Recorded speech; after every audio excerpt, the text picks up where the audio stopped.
So here are a few things that I will not debate about my locks. Most of you may know that I am 9 years with my micro locks. I had a larger set of locks prior to this, and when I say larger, they may have been about pencil size.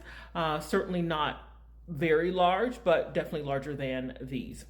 Over time, I found that there are things that I don't even try to tell people or debate, whether it's with a loctician or someone else who's been locked a very long time.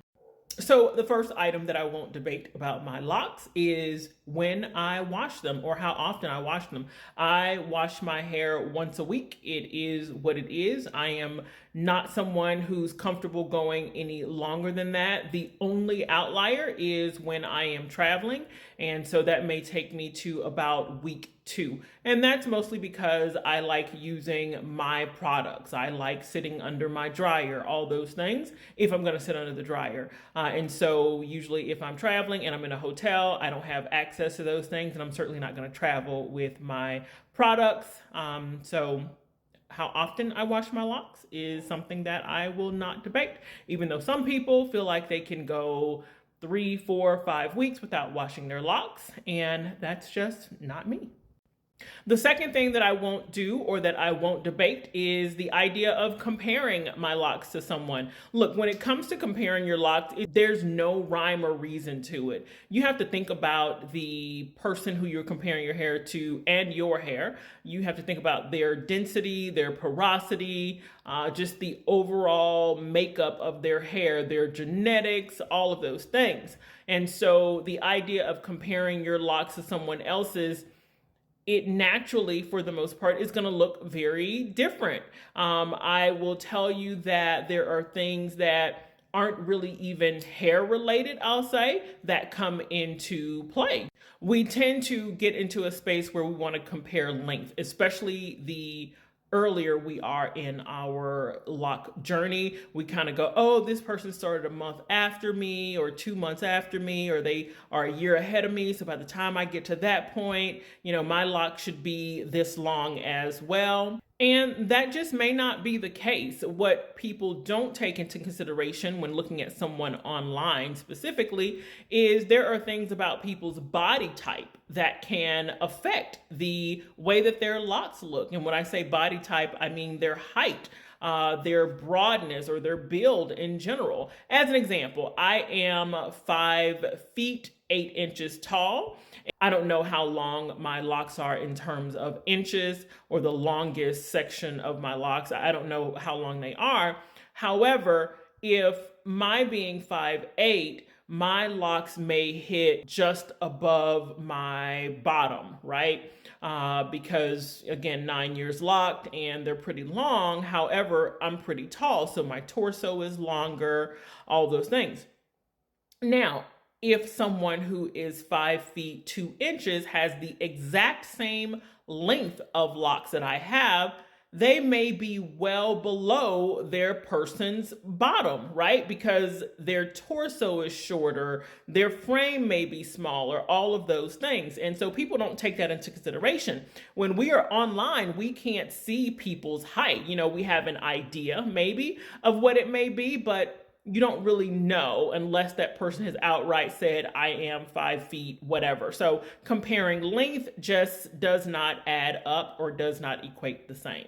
The next thing that I will not debate about my locks is the idea that perfection is necessary. So not the case. Most people that who have locks, even those who go to locticians, their locks are not perfect. You all have seen me show my locks where I have areas in the back and up towards the front that are a little shorter because I've had sprouting. I've had sections of my hair that just kind of grew out of nowhere.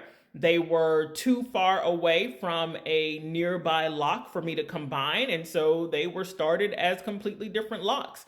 I think my last one may have been even a year and a half ago, or maybe 2 years ago, and so they're much shorter than the rest of my locks. So the idea of perfection, no go for me.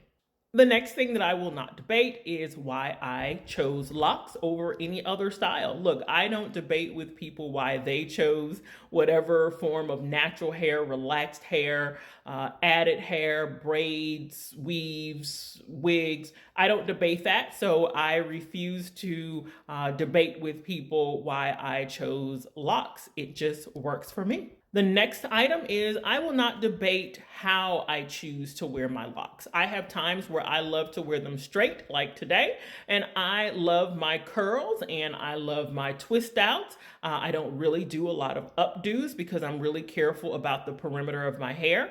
If I am wearing it up, typically it is around the house and it's very loose.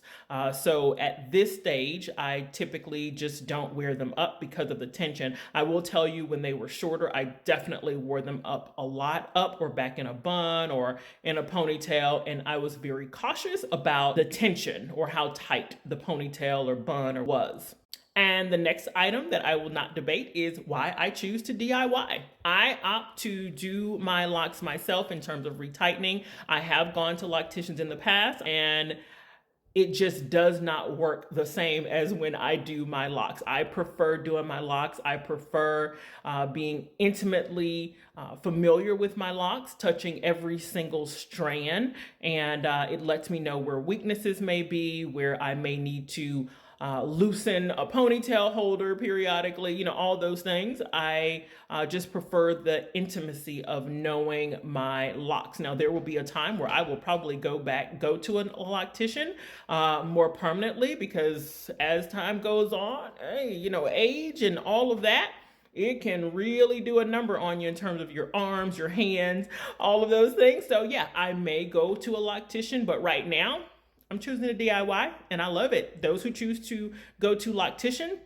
perfect. No concerns there. As long as the person is who you prefer and you like what they are doing to your locks, that's all that really matters. And the last item that I will not debate is whether or not I choose to cut or take my locks down. I think sometimes people are married to your hair, your locks, whatever it may be, more than you are. And for me, there may be a time that I opt to take them down or cut them, whatever the case may be. And I am going to do that based on how I feel, not how people sort of relate or relay my locks as being a part of me. So that's something that I just won't debate. The whole cut or take down item, that's an individual thing. I don't know if locks this tiny, I would want to take them down. I'd probably try to cut them off a significant amount and then take down what I can. I will tell you my previous locks that were pencil size, I took those down. I had them in for 3.5 years.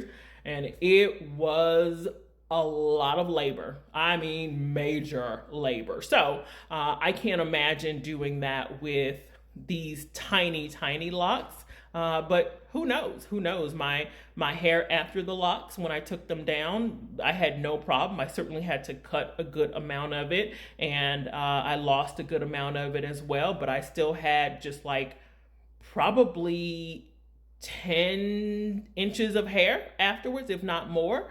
So if I opt to take them down, I will take them down, or if I opt to cut them, I will. But I certainly will not hold on to them based on other people's assumption of how they see me being tied to my locks. That's it. Have a good one. Bye.